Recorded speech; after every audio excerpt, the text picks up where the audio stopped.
Lamanai, die unsterbliche Maya-Stadt, tief im Norden von Belize, dort wo das spiegelglatte Wasser der New River Lagoon den undurchdringlichen Dschungel durchschneidet, verbirgt sich ein uraltes Geheimnis. Das tiefe Brüllen der Brüllaffen hallt durch die Bäume, während exotische Vögel über das Blätterdach kreisen. Inmitten dieser wilden Natur erhebt sich etwas Gewaltiges aus dem Grün. Es ist Lamanai, die antike, unsterbliche Maya-Stadt. Der Name bedeutet aus der alten Sprache übersetzt eingetauchtes Krokodil. Eine äußerst treffende Bezeichnung, denn diese mächtigen Reptilien patrouillieren hier seit Jahrtausenden durch das Wasser und wurden von den Bewohnern tief verehrt.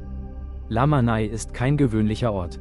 Während andere weltberühmte und gigantische Maya-Metropolen irgendwann auf mysteriöse Weise verlassen wurden und im Dschungel verfielen, hielt sich Lamanai.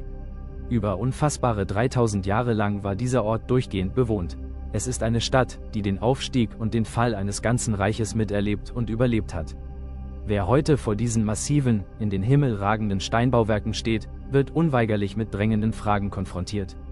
Ein herausragendes Beispiel dafür ist der sogenannte Hai-Tempel. Er ragt unglaubliche 33 Meter steil in die Höhe. Wie genau haben die Maya dieses architektonische Meisterwerk vollbracht? Jeder einzelne dieser tonnenschweren Kalksteinblöcke musste von Menschenhand aus dem Fels geschlagen, durch den unwegsamen Dschungel transportiert und mit atemberaubender Präzision aufeinander geschichtet werden.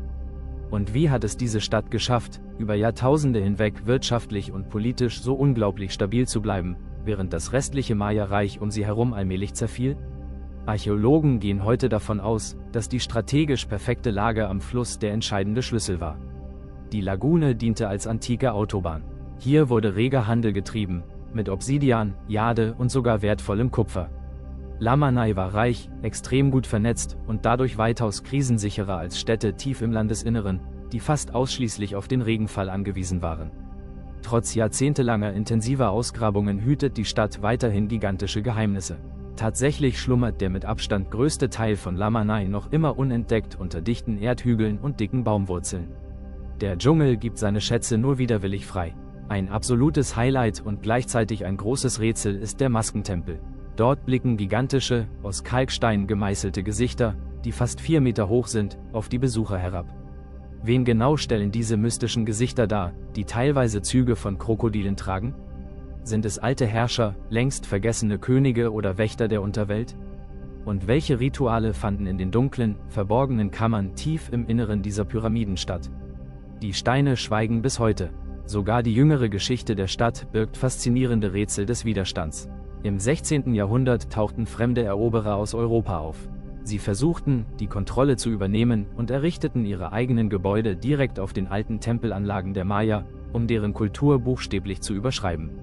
Doch die Menschen von Lamanai ließen sich das nicht gefallen und leisteten hartnäckigen Widerstand. Sie zerstörten die Gebäude der Invasoren und verteidigten ihre jahrtausendealte Identität mit allem, was sie hatten. Wie sie es schafften, sich gegen die Übermacht der europäischen Eroberer noch so lange durchzusetzen, ist bis heute Gegenstand aktueller Forschungen. Lamanai ist weit mehr als nur eine Ansammlung von Steinen. Es ist ein Denkmal purer menschlicher Willenskraft. Das eingetauchte Krokodil schläft vielleicht, aber es hat uns seine Geschichte noch lange nicht vollständig verraten.